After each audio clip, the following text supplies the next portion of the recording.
Tapat. Ano po?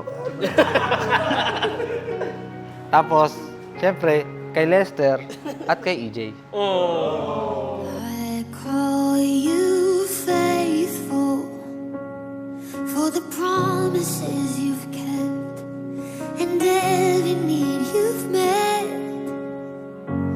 Lord, I'm so grateful. You were with me every step. And I'm Ate never Made. Cordon bleu. Cordon bleu. Andito siya. Made. Open. Your hand has never let me go. Never let me go. You have been so good. Asan tayo ko dyan? Okay ba? Wala problema, guys. Wala problema. What a friend you have been.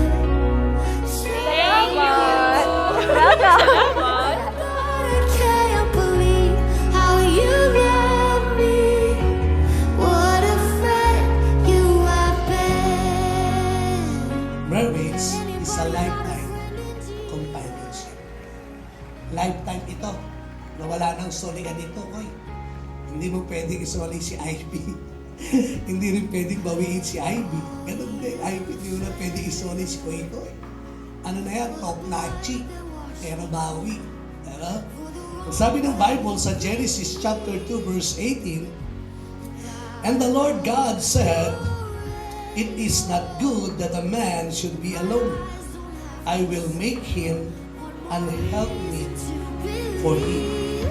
'Cause when I think of how you bless me, how your hand has never let me go.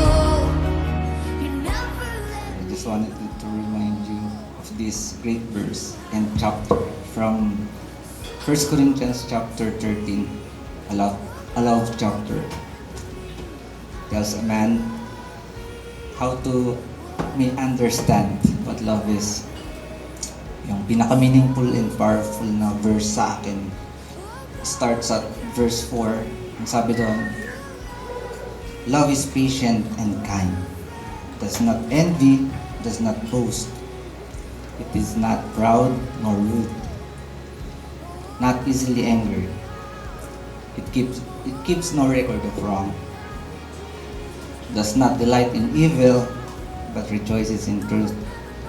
Always protects, trusts, hopes, and perseveres.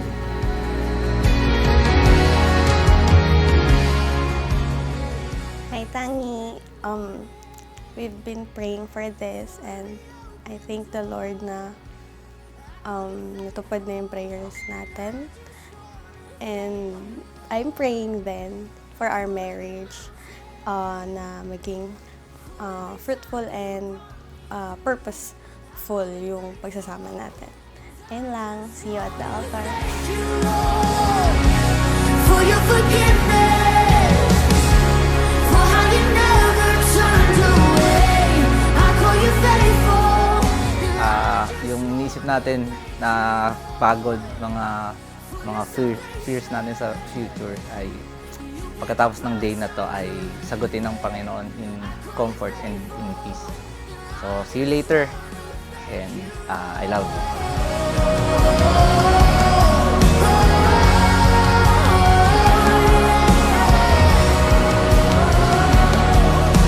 I just wanna thank you,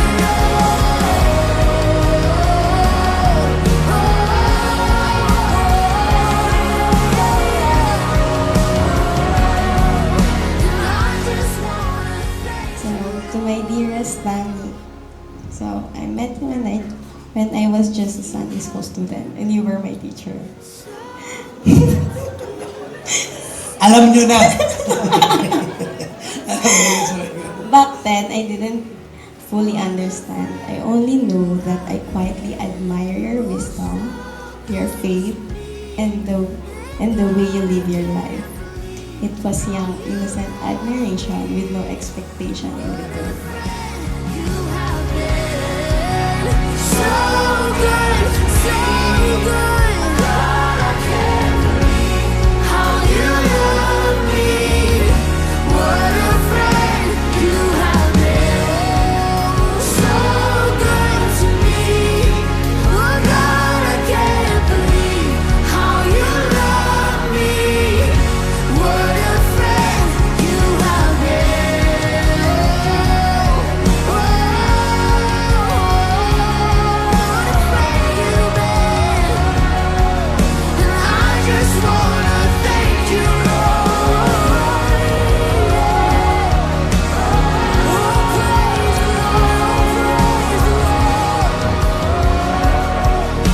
I just wanna thank you.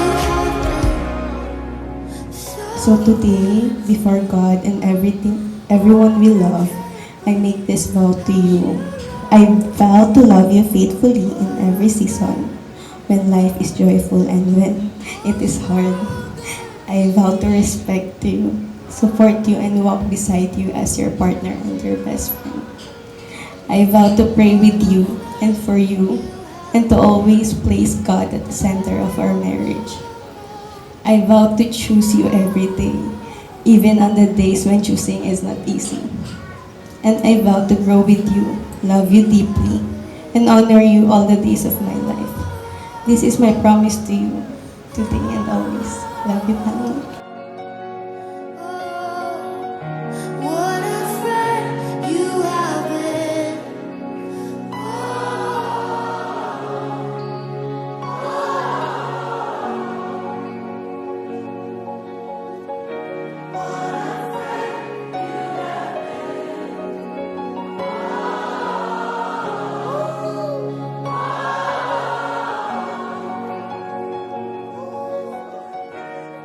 From this day forward,